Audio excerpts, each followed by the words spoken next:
Please join me in welcoming Reid. Cool. Thanks so much for the intro.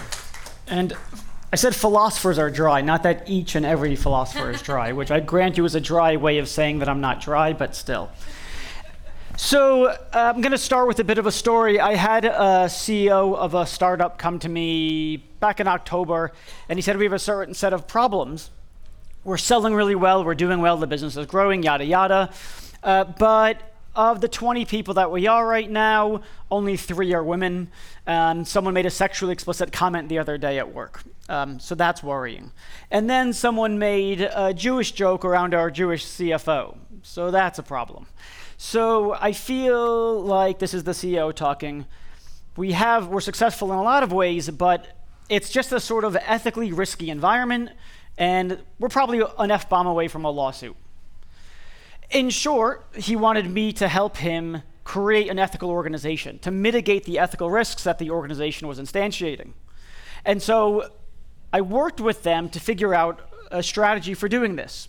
And there's basically a 2-part process that we've gone through to mitigate those risks. And I'm going to talk about this sort of non-technical, or sort of non-AI ethics issue and how that gets operationalized, and then I'll port it over to the case of AI. So step 1, I said we're going to write an ethics statement together. And it's not going to be the corporate boilerplate BS about trust and integrity that nobody reads, even fewer people care about, and doesn't actually get translated into action. Enron touted trust and integrity. Didn't really work out very well for them. So we're going to write this ethics statement, and it has to be something of real substance. You have to say something more than trust, integrity, respect, blah, blah, blah. So we did that. We worked on it together. And I said, OK, that's great. Step 1 is complete. We have an ethics statement, but it's just PR unless you can translate it into process and practice. If this ethics statement just lives on your website or in your corporate documents, it doesn't mean anything. Not a single one of your employees will read that ethics statement, have a change of heart and mind, and then suddenly live up to it. That's not how ethics are going to get realized. So we're going to take each one of your values, and we're going to translate it into process and practice. Because if it doesn't show up in process and practice, it just will not show up anywhere. So let me give you a quick and dirty example. So he started off saying, I really care about respect and mutual respect. And one of the reasons is that to that point, they had created a very competitive culture where the people within the organization were competing with each other to outdo each other in a way that wasn't good for the company as a whole, wasn't good for people's levels of happiness and satisfaction in their jobs. So he wanted for the people in the organization to be respectful of each other, including senior leadership, of course, to more junior people and junior to senior. But that's not enough. Again, respect is just what a philosopher would call a thin concept. You need something deeper than that. So we started talking more about what respect means, and one of the things that shook out from that conversation, or where I kept prodding, was that when people respect each other, they engage in open and honest communication. So part and parcel of respect is engaging in open and honest communication. Now, what I like about that is that you can turn that into process. You can turn that into practice. You can figure out how to operationalize that. So rather than just talking about we should all respect each other, not really going to move the needle, we can develop a process or set of processes and practices to make it the case that people engage in open and honest communication, which is at least partly constitutive of respect. So here's a quick example, very easy solution. We instituted a quarterly town hall. Right? A quarterly town hall is an opportunity for senior leaders to communicate to junior people. Junior people can raise questions to senior leadership that are not just about what are the numbers. And we also set up a system by which they could submit questions and concerns anonymously so that every quarter the CEO has to answer to his employees, has to answer their questions about whatever it is, parental leave, why the parental leave policy is the way that it is, whether they should be receiving phone calls on the weekends or whether they should be working on the weekends at all, issues about likelihood of being promoted and the growth of the company. Any kind of concern that they have, they could raise to the CEO, and the CEO had a dedicated time to answer those questions. So super simple practice. has gone extremely well, and so they've gone some way in achieving that value of respecting other people by way of operationalizing open and honest communication. And we did this with something like 7 to 8 of their core values, where, again, had to push them to articulate those core values beyond just, we should all get along. It's gone very well. In fact, one of the things that current employees say now is that they've since quadrupled in size from when I first started working with them. And one of the things that new employees say is that one reason why they came to work for the company is that the hiring manager spoke glowingly about not just the ethics statement, but would tell the potential employees, and here are the things we're actually doing about it. So not only did the ethics statement and the processes that fall out of it mitigate the sorts of ethical risks that the CEO came to me with the problems in the first place, it also created positive ethical value that has helped them in their recruiting efforts. And I'll talk a little bit more about those recruiting efforts down the line. So that's just a simple case of operationalizing ethics. Now, turn to AI ethics, AIDI ethics, emerging tech ethics, whatever you like. Here's, as far as I can see, the state of play with AI ethics. There are two kinds of people doing AI ethics. On the one hand, you have academic AI ethicists. You're the kind of person that I once was, a professor in academia. And academics ask questions like this. Ought we to have facial recognition software? Should we be using AI to determine people's credit scores or whether they should get a mortgage or whether they should be hired? Is that a good state of affairs? And then they pursue those questions beautifully. They pursue those questions systematically and very carefully. That's what academic philosophers, academic ethicists are really good at. The problem is the question that they're asking is totally irrelevant. And when I say those questions are totally irrelevant, not because they're not important. Remember, I like those questions, but they're totally irrelevant to the people in business who are actually making decisions. They're not asking, should we do it? Any business decider that I've come across in this area doesn't ask, should we do it, ought we to do it? They ask, given that we're going to do it, how can we do it in a way that mitigates risks? How can we do it in a way that doesn't leave us with the mud on our face? Right? So the academic is doing something beautifully in that they're doing it really systematically, exhaustively inquiring into the issue, except it's utterly irrelevant to the people actually in business who are the ones developing the product, distributing the product, buying the product, and so on. So that's one kind of ethicist that you have in AI ethics broadly in the industry now. Here's the other kind. You have someone who's in industry, who cares, perhaps, and asks the right question. They're in business, after all. We're going to do it. How can we do it in such a way that we don't wind up with egg on our face? And then they pursue this question in an utterly unsystematic way. It's a whack-a-mole strategy. That's what happens. Well, bias is in the news. Shit, we don't want to get on the news for our biased algorithms. Quick, vet for bias. Or, oh, explainability is now, that's the big ethics buzzword today. We better learn how to explain our outputs. Or, okay, there was an article about privacy. Now we better talk about privacy and that stuff. Maybe if we just make sure people click on a banner, we'll solve that problem. They don't systematically inquire into the risks. They don't exhaustively identify the risks. It's just a sort of, as the issues pop up, they address them.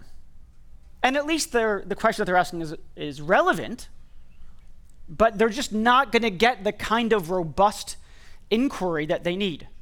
So those are the two kinds of people that I see in industry. You have the academics who are pursuing the issues systematically, but answering irrelevant questions. And then you've got the people in industry pursuing relevant questions, but not systematically, not responsibly, not carefully. And so what we need, of course, is something that asks relevant questions in a systematic fashion. That's what we need. We need to fuse the two virtues of those two groups, each of the virtues that those groups have into one system that's systematic and relevant. Now, to take a step back, why should a company care about operationalizing ethics? Why should they care about creating or instantiating a systematic, exhaustive review of the ethical risks? One answer is pretty obvious. Because it's good, because it's the right thing to do.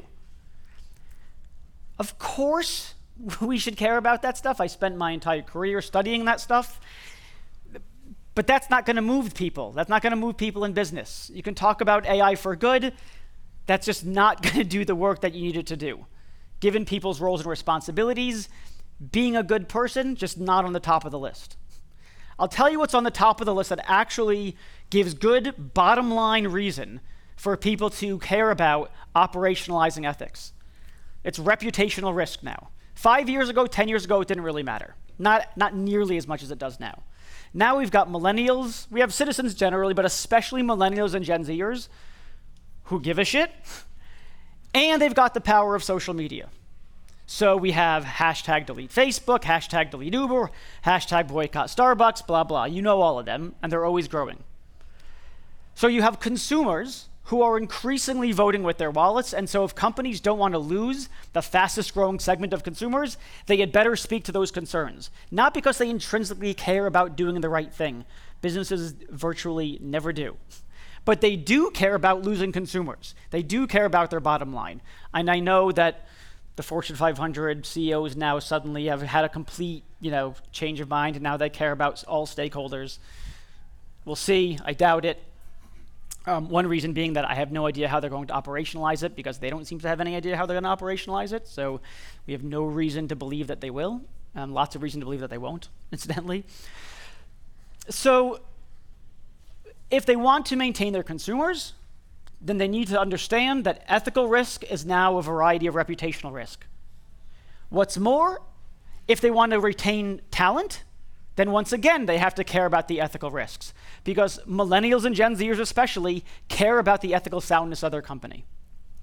Deloitte came out with a report at the end of last year, at the end of 2018. It said 55% of millennials and Gen Zers who see their employer as prioritizing profits over people plan to leave within 2 years. Over half plan to leave within 2 years. If you're an employer, that should scare the hell out of you. Granted, not over half are going to leave within 2 years. Only some subset of that 55% will leave within 2 years. The rest just won't work very hard because they want to leave. So again, why should a company, just on a straight bottom line rationale, care about operationalizing ethical risk management, ethical risk mitigation? Because they need it for talent acquisition and retainment. And if you're in companies now and you're trying to move the needle to get them to care more about ethical AI, responsible AI, my advice to you, talk to them about the ethical risks of losing consumers and employees. Much more than you'll sleep better at night. You'll sleep better at night was never a viable business. It's just not. So that's why I think companies have bottom line reason to care. Now, how do they do it though? How do we get the systematicity of the academics with the relevance of the industry insiders, the industry business decision makers? There are roughly two approaches. One approach is very much like what I did with the company that I told you about at the top of the talk.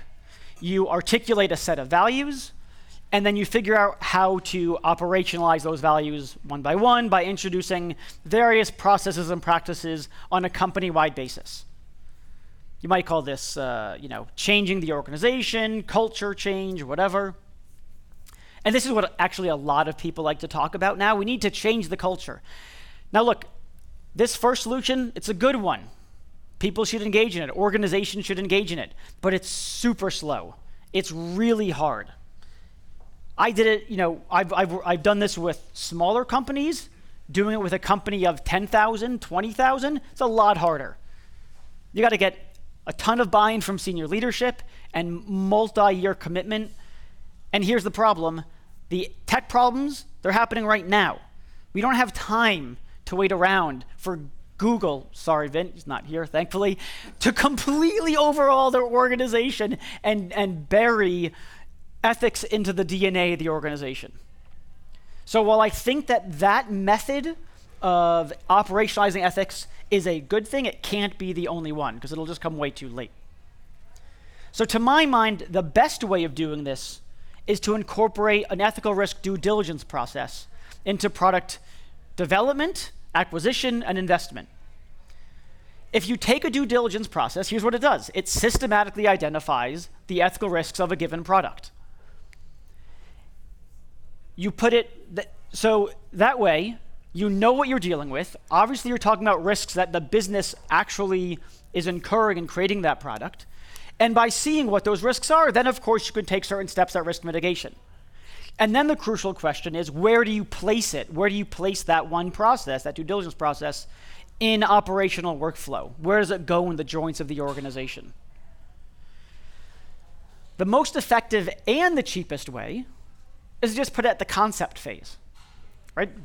Before you start building stuff, before you know roughly what the product is, put a due diligence process at the start.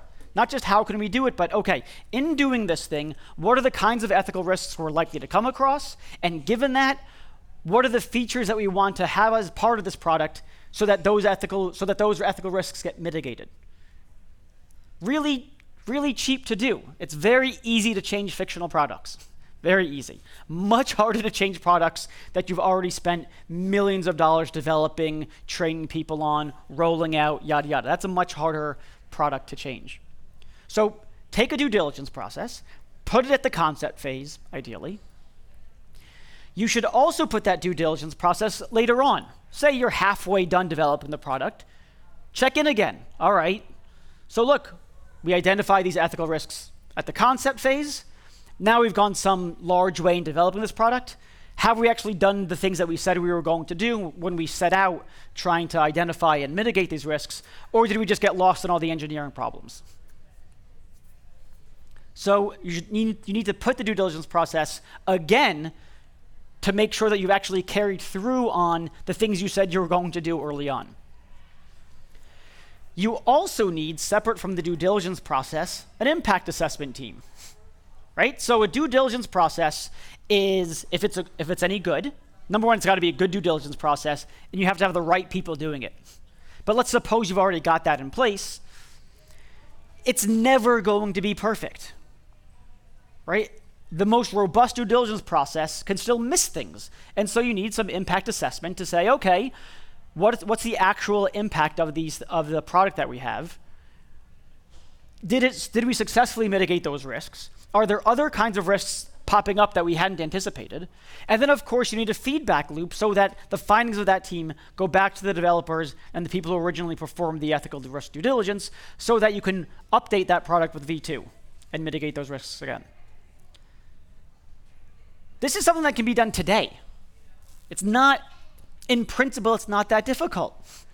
You get a due diligence process, and there are ways you can create them or talk to people who have created them. And then you just set it up, and you put it with your developers, and you have them talk about it. You just put it into workflow. Say, okay, in this point of workflow, this is when we're going to talk about, this is when we're going to do our ethical risk due diligence. It doesn't require massive organizational change. It just requires a little bit of forethought. So this is all I think that needs to be done. We need to operationalize ethics. There's good business reason to do that. And you can do it in a very large way, organizational change, which you should do, ideally, but that's slow and difficult. And the most immediate thing to do is to instantiate a due diligence process through product development. Thanks so much. There's plenty of time for Q&A, which I'd rather do anyway. Yeah. Should I hand out a microphone? Yeah. Cool. Do you need this thing? Oh, that's a clicker. Hi, thank you for the talk. I have a question, right? I mean, when you say ethical risks and due diligence for the operationalization of ethical risks, that's assuming that you already established where your ethical threshold is. But I suggest that ethical risk is actually a moving target because it depends on the value system of the time, the anthropology, the cultural, and other issues, right? There are a lot of things wherein, for example, medical information, we can have the medical information readily available for research to fix cancer problem, but then there's the privacy issue. There's always multiple sides to the coin, and where do we define the line? Because I would even say that some of the ethical risks are even driven by greediness. Most of them, almost all of it, right? Even what you referred to, because in one way, the way that is trying to drive the value of the company to go in a different direction actually is taking money away from retirees who have invested a lot of money because their future pension plans depends on the value of the companies themselves. So there is something has to be taken into consideration. How do you determine ethical risk without bias? Okay, so there were something like, I think there were actually two questions and a general point there. The general point was something like greed is leading people astray. So that's one reason why I've tried to say you can talk about ethical risk mitigation in a way that speaks to people's greed. And you need to. You can't just talk about do good, let's build responsible AI, let's all love each other, it's not going to work. So talk to their greed, talk about losing consumers and employees by realizing certain ethical risks and having a hashtag go viral that you really don't want to go viral. The two questions or the two issues that I think you raised, one has to do with value trade-offs. So on the one hand, there's this great good that we can provide, say certain kinds of medicines that we can develop by taking all this data and analyzing it, yada, yada. On the other hand, there's people's privacy. So that's a question about what do you do when certain kinds of ethical dilemmas arise. That's one kind of issue. The other kind of issue you raised, I took it, was something like, what do you do given that there are cultural variances in people's ethical beliefs? Right? Does that sound right? Okay. So I'll take the first one first, the one about trade-offs. And you're absolutely right. There are going to be trade-offs. So look, one thing that you can do is just set up guardrails, right? Like beyond this line, we just don't pass. And then after that, there are going to be certain kinds of cases that we confront where we're going to have to decide what to do. There are solutions to this sort of thing. So first of all, I don't think that what we need is ethical perfection. We need due diligence. We need people being ethically responsible. One way this gets done in the bioethics community is hospitals, when they confront these kinds of dilemmas, they have ethics committees with bioethicists. Some with medical backgrounds, some nursing backgrounds, some philosophers. But you have ethics committees set up to deal with those kinds of issues. And you can have exactly the same kind of thing when it comes to developing AI products. Okay, look, we've got this ethical dilemma. We're trying to do something really cool here. Maybe it's also ethically good that we do it, but there's a trade-off here with, say, privacy. What do we want to do here? It depends on, it's going to go on a case-by-case basis, and you need to have the right sorts of people there engaged. You first of all need to have a process by which those kinds of questions get referred to a committee, and then of course you have to have that committee comprised of the right people. So that's the short answer to that question. Then there's an issue about cultural variance. That people get very worried about in a way that for some reason I don't. Maybe that's because I'm more of what philosophers call an ethical realist, that I think there are certain facts about what's right and wrong and good and bad. I think that so first of all, I think that there is quite a bit of universal agreement and that on what the values are, and then there turn out to be different ways in which those values get interpreted and instantiated in different cultures. So for instance, across cultures, people think that you should respect other people, but what constitutes respect, or more specifically an act of disrespect, will vary from culture to culture, right? So it might be that questioning senior leadership in one country wouldn't be seen as disrespectful, but questioning senior leadership in another country would be seen as disrespectful. Okay. That doesn't make me think, oh, ethics is all just subjective, it all just varies. It says that there's different ways different cultures express some shared set of values. That's one thing to say. The other thing to say is, at the end of the day, look, the people who are developing it don't have to decide for the world, right? They're going to say, look, here are our company values, here are the things that we think are ethically risky, and so here are the things that we're going to do. They might not think it's ethically risky, but we do. And vice versa. So, do you equate being ethical to being moral? Do I equate being ethical to being moral? Yeah, I'm not particularly worked up about the distinction between ethics and morality. I mean, generally philosophers will use them relatively interchangeably. Sometimes philosophers will use ethics to mean anything referring to how you ought to live very generally, including what constitutes a good life, what constitutes flourishing. And morality is reserved for things like what are the kinds of things that we owe to other people, what are our obligations to others, which is not about flourishing, but about duties and rights and obligations. But I don't know. I don't really care so much about that. I'll use ethics and morality mostly interchangeably. Yeah, question back there. I don't want to take up too much time. I have a kind of a tough question. Stop now, you'll succeed. You talked a lot about, when you're talking about sort of the like more tangible, sort of objective financial risks of ethical conflict. You talked a lot about like consumer-facing companies, like the boycott Starbucks of the world. Yeah. How do you? I know. Obviously, like the talent loss thing applies here, but it seems less salient to me for potentially the larger problems, which are problems of things like climate change, where the companies that are largely responsible for climate change aren't consumer facing. I mean, utilities don't have to worry about being boycott because they have a functional oligopoly. Yeah. How do you like incentivize that? Like, how do you bring that? Like I still think that like I'm not sold on the idea that you can actually convince people to behave ethically when profit is at odds with that. So okay, again, I said it was a hard question. Sorry. Well, there were two questions.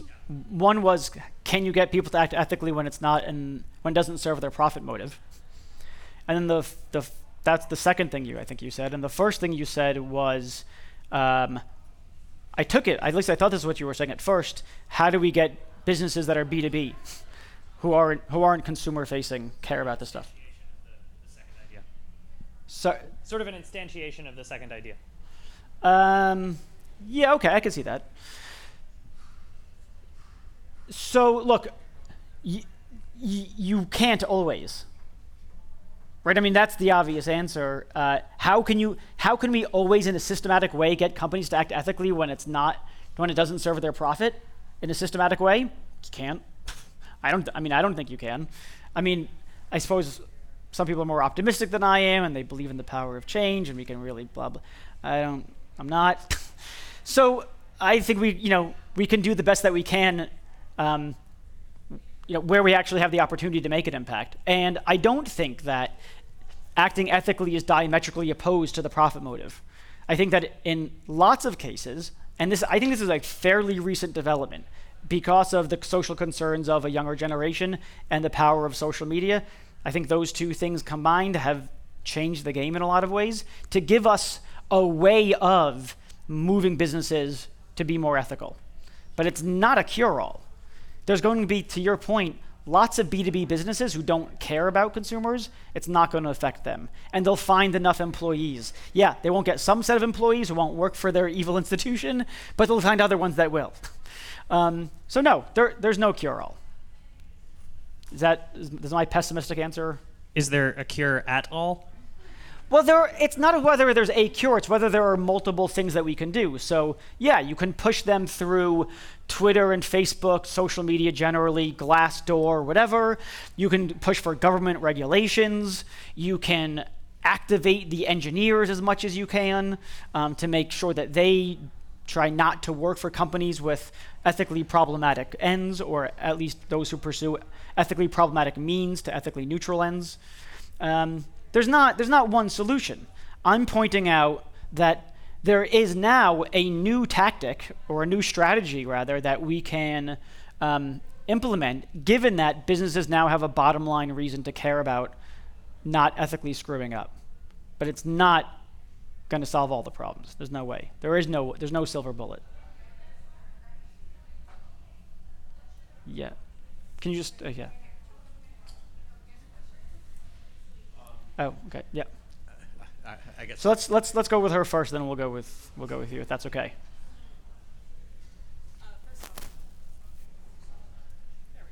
First off, I agree wholeheartedly with now we have a business reason to care about ethics in that regard. However, when it comes to the threat that we see of sort of protest fatigue as it happens, especially with the kind of immediacy that social media can deliver a protesting kind of statement, with the millennial generation caring more about the ethics of their business.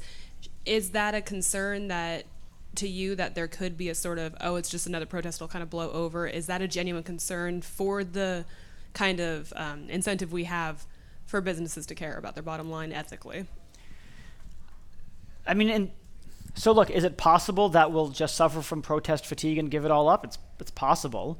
I think the narrative is exactly the opposite right now, though. I think it's that we're not suffering from protest fatigue. I think probably journalists want to write about protest fatigue. Maybe they're fatigued by covering the protests. That's not the same thing as the protesters being fatigued. So no, I'm not particularly concerned. I mean, this is why the Business Roundtable made their announcement, because they see how things are going. It's not that things are dying. If I promise you, if those people thought, oh, actually protest fatigue is settling in, we're cool, but let's do this anyway, the stakeholder thing anyway, no way that would happen. The only reason they did it is because they're very self-interested and they want to make sure that they don't offend the people who they depend upon to buy their products and work in their offices. So no, I only see it spreading more and more. Yes, sir, back. Hi. Most people I know put a lot of effort into their ethical decisions, and it's a really valuable tool in the way they grab identity and define their personalities. Now, if I understood what you said to people, we respect you, and therefore we're giving you this set of ethical judgments that replaces your individual judgments. How did you convince people of that? Sorry, don't give away the microphone yet. I'm not sure I understand yet. How did I convince individual people to let go of their individual judgments? To live with the corporate value judgments. Oh, so it's a discussion. So one thing that I like to stress to a lot of my clients is the corporate values are not the same thing as your individual values. And there's I think a pretty nice example of this. You take Ben and Jerry's. So Ben and Jerry, super socially progressive guys. They have a business that's also somehow built around those socially progressive values as part of their branding and everything. And they really mean it. But then they sold Ben and Jerry's to Unilever, I believe. Massive conglomerate, right? But still, Ben and Jerry's came out really early for same-sex marriage. And that's because the values of the business are not necessarily tied to the individuals running the business.